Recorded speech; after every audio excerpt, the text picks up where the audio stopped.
Hi, I'm Anupa from Kefi Designs, and today I'm going to talk about a pattern update on my Kefi Flower Tile Block. This is the initial pattern that was published. This was a free pattern and it was published in the Quilt Stories magazine.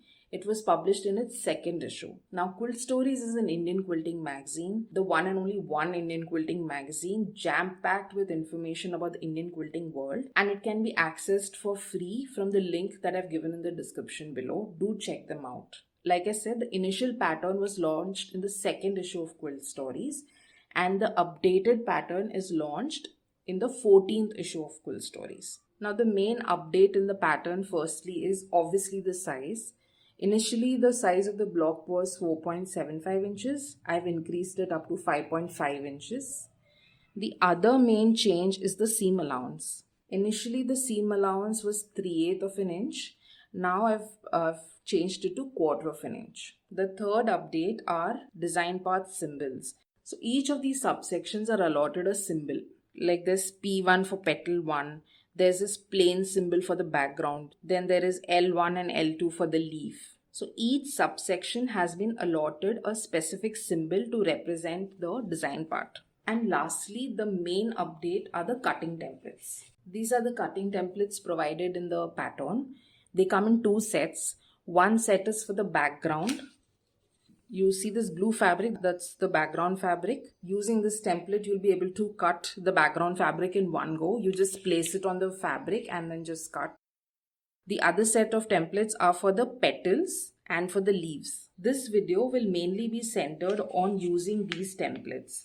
I will not be covering the basics of foundation paper piecing. I already have two videos in my channel covering the same. In fact, one of the videos covers the older version of this pattern, and I will link these tutorials in the description below. Do check them out. However, there will be few overlap between those videos and this video. So now I'll start making the blocks. So here I've printed out the pattern.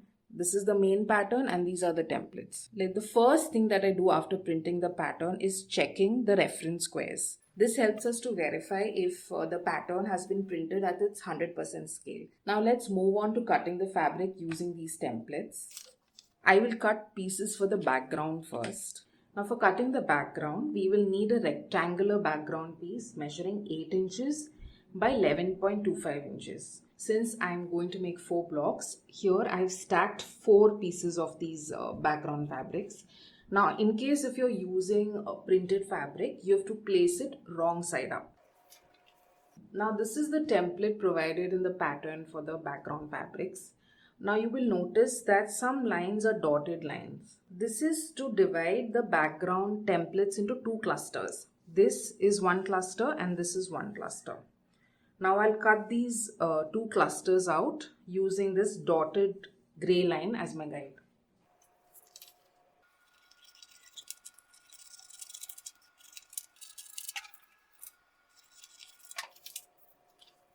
I'll just turn this around. I've already placed the fabric over a cutting mat. Now, before I start cutting these pieces, I'd like to stabilize this template over the fabric so that it doesn't move around. For that, I'll just take a light box and place my template print side down. Now, you can do this against a window also or any other light source in your room. And I'll just take some normal glue and just dab a little bit of glue behind each of these template pieces. And I'll place it over the fabric.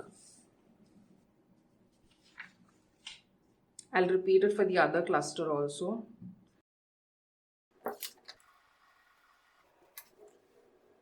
Now the first thing that I'll do is I'll separate these clusters out.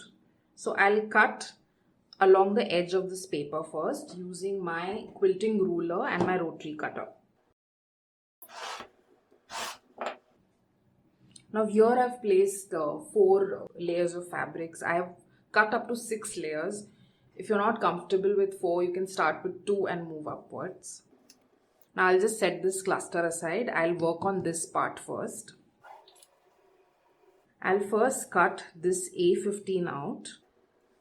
I'll place my ruler along this edge. First, I'll just give a gentle trim so that the paper separates first. and then I'll go.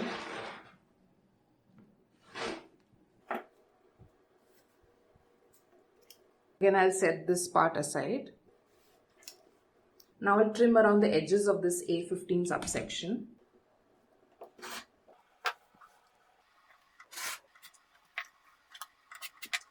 Now to keep this in place, I'll just take a sewing clip here and then just clip them, and I'll set it aside. I'll pick this back. Now I'll cut this A10 out. I'll set this aside for time being. Now I'll separate A14 and A11. I'll keep the ruler along the common edge.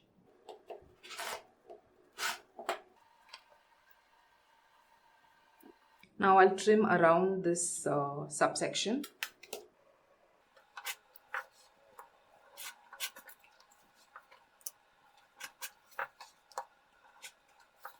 Again, I'll clip these in place.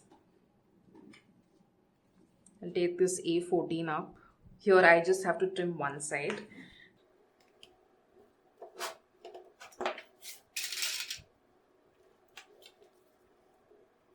Next is A10.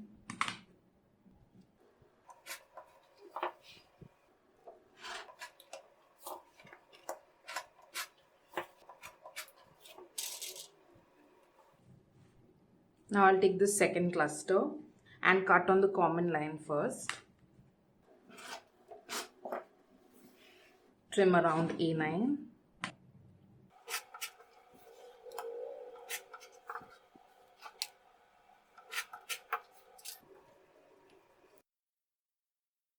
Now this is the last background piece.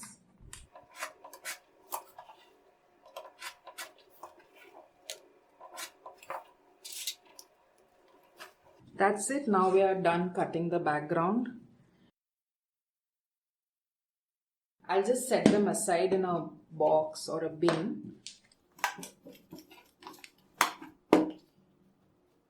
And then next I will move on to cutting the templates for the petals and the leaves. Since they'll all be mostly different fabrics, they are not clustered, we'll have to individually cut them out, place them on the fabric and cut. So first I'll just cut all these pieces out.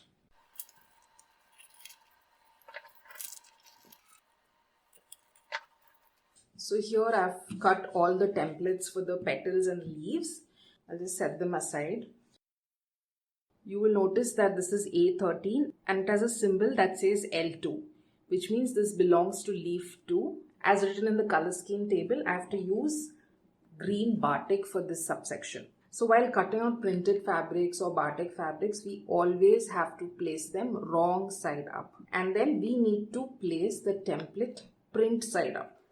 Since I am making 4 blocks, I need 4 pieces.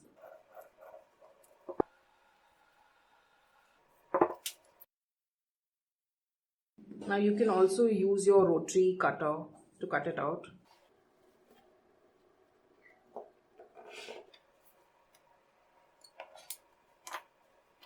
This is the first piece that I cut. 2 more to go.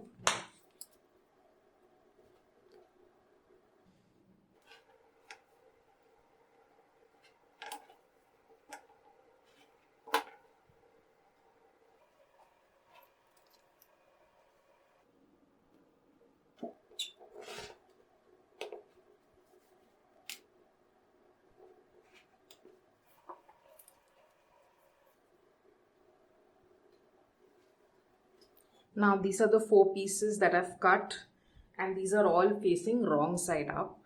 Now I'll place my template on top of it and clip it.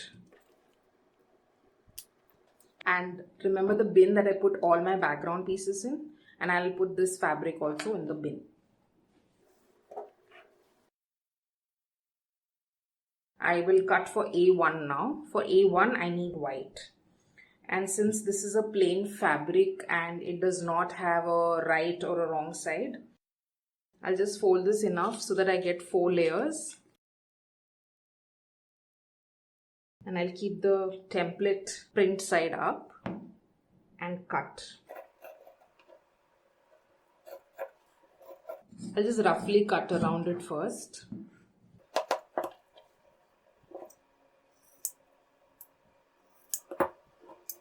There's a fold here, I'll just cut that open. Okay, so A1 is done. I'll set it aside. I'll move on to A2. A2 is navy blue.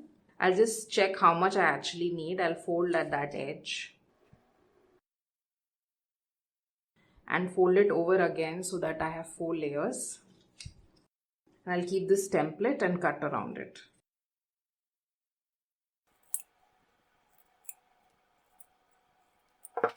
Again, I'll clip it up, set it aside. In this manner, I will cut for all of these templates and then come back. So now here I've cut all the fabric pieces for the petals and the leaves.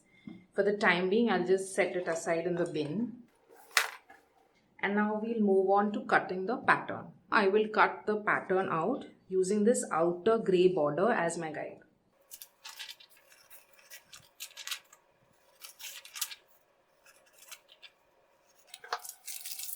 Since I'm making 4 blocks, I'm going to cut 3 more of them. Now after cutting the pattern out, before I start sewing the fabrics onto it, I prefer to fold the sewing lines. This makes the process easier. I usually crease it from the last subsection to the first subsection. I crease it in the reverse order. So this is A15. I'll crease A15 first. This is A14.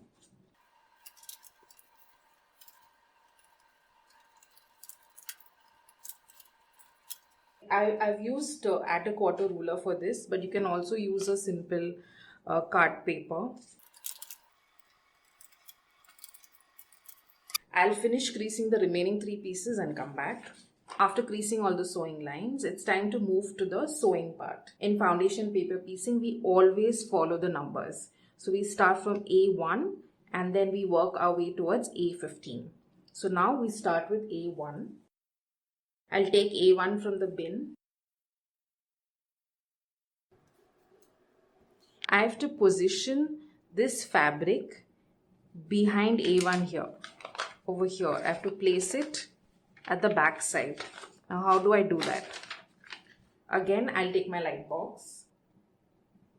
Now I'll place the print side down on the light box. Again, you can do this against a window also. So this is A1 and I will take my fabric piece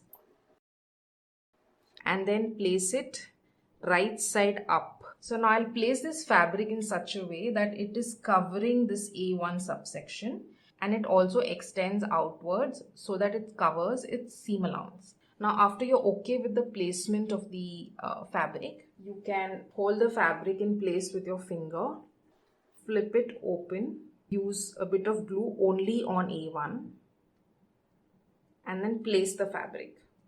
So this will help us maintain the fabric in its position. Some people prefer to pin it, but I always prefer to glue because this glue is not very strong and you can easily, like if you have not positioned it properly, you can easily take it out and again reposition it. I'll repeat this for the other 3 pieces also.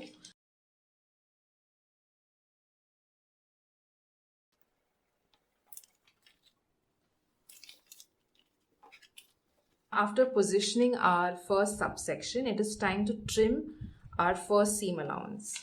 So for that, I'll flip the pattern print side up.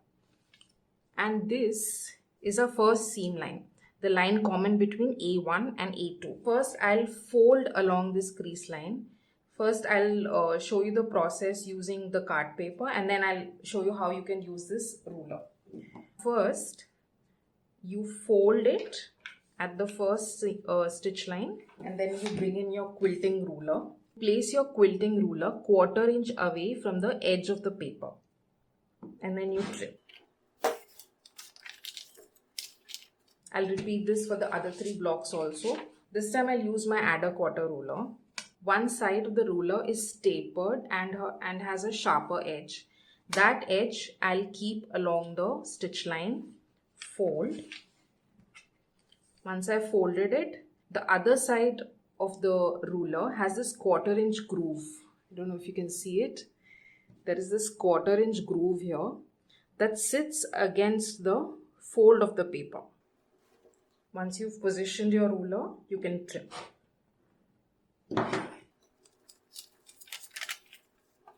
This definitely saves a lot of time.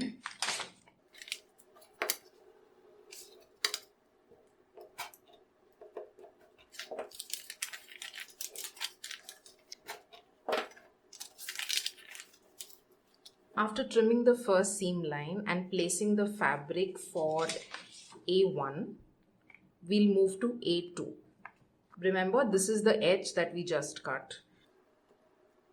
These are the fabrics that we cut for A2. You will notice that there is an arrow on the template. The side to which the arrow points to is very important because the edge this arrow points to, which is this edge, needs to be placed over the freshly cut edge of A1, like so. And we have to place this fabric wrong side up. Again, this is the edge that the arrow points to, and this is our freshly cut edge.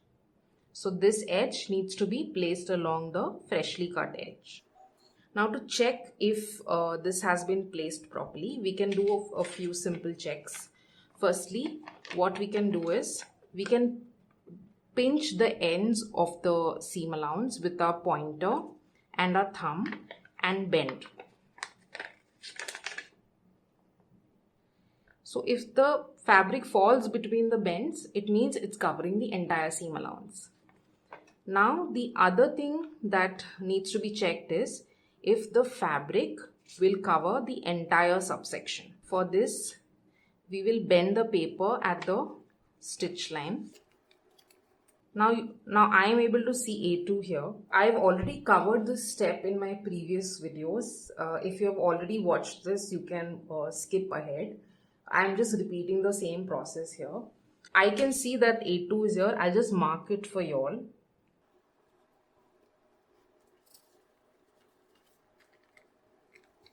So I will bend the paper, and this is A2. The furthermost points of A2 are this and this. So again, I'll pinch these furthermost points with my pointer and my thumb, and I'll bend. So we can see that this particular fabric is covering the entire subsection and also is extending outwards to cover its seam allowance. So once we are okay with the position, we'll take this thing to the sewing machine, sew on this line, and we'll be sewing over the printed side. We'll stitch from this edge to this edge, reverse stitching on the dotted grey lines. This check might feel a little tedious now, but once you do it a couple of times, it becomes more like a muscle memory, and the process is pretty fast. So right now I'll take this to the sewing machine and then sew it up.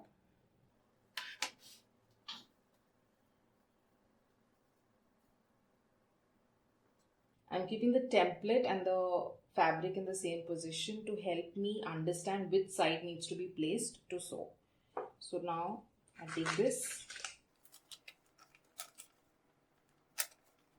check it, okay, and then sew.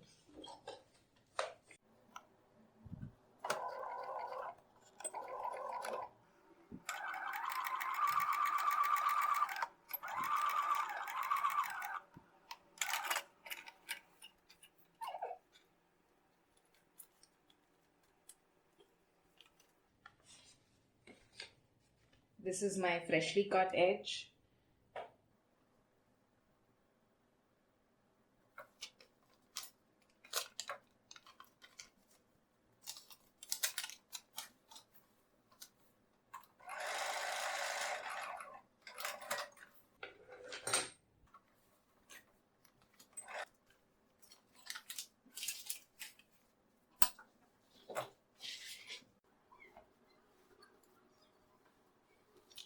Now after sewing A2, we will press this open.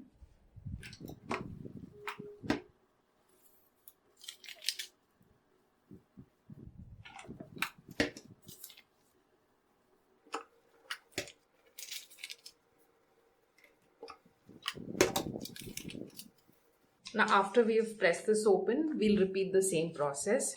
We have to trim at the next seam line, which will be this line. We have covered A1 and A2 now. Next we'll move to A3. So the line common between A3 and the previously stitched unit, which is A1 and A2, is this. So this is our next stitch line. You will notice that the stitching is extending into A3. So we'll gently peel the paper away. Fold the paper and then keep the ruler 1/4 inch away from the fold and trim.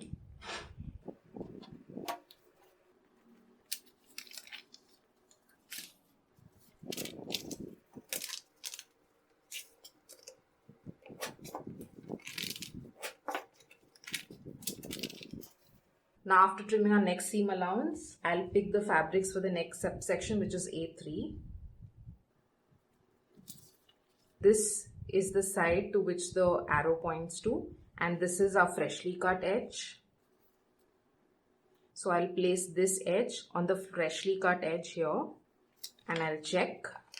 This is the first check for the stitch line, the second check for the subsection. Now I'll take this to the sewing machine and sew on this line.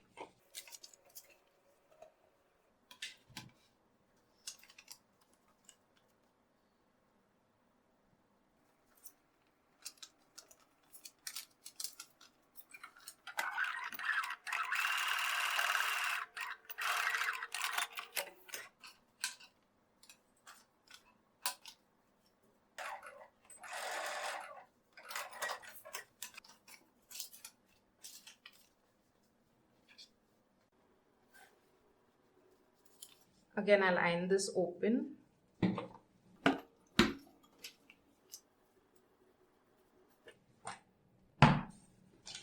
The next step is to trim.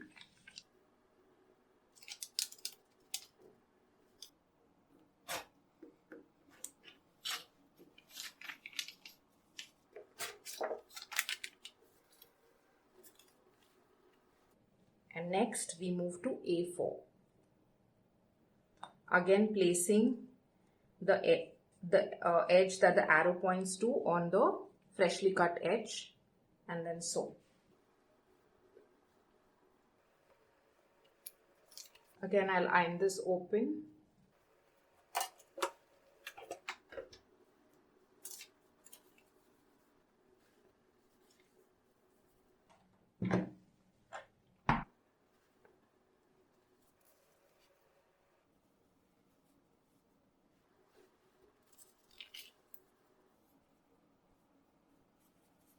Now the next subsection from this point is A9. Now this particular subsection extends towards the outer side.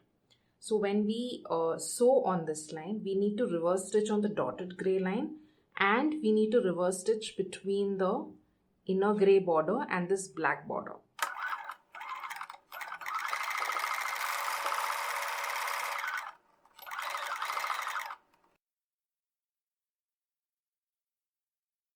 I'll follow the same process to sew the remaining subsections.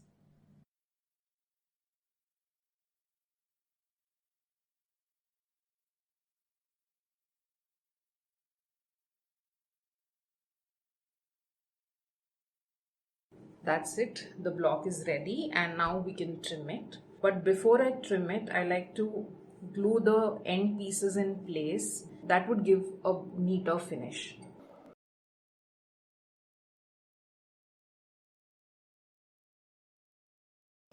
Now for trimming the block, we can do it in two ways. One, we can use our quilting ruler and a rotary cutter. We can place the 1/4 inch mark of the ruler on the inner border like so, and then I'll trim.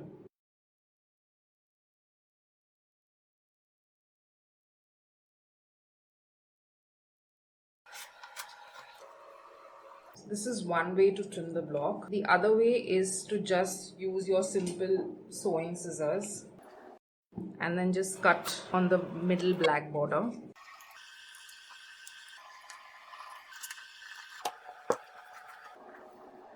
I'll trim the remaining two pieces also.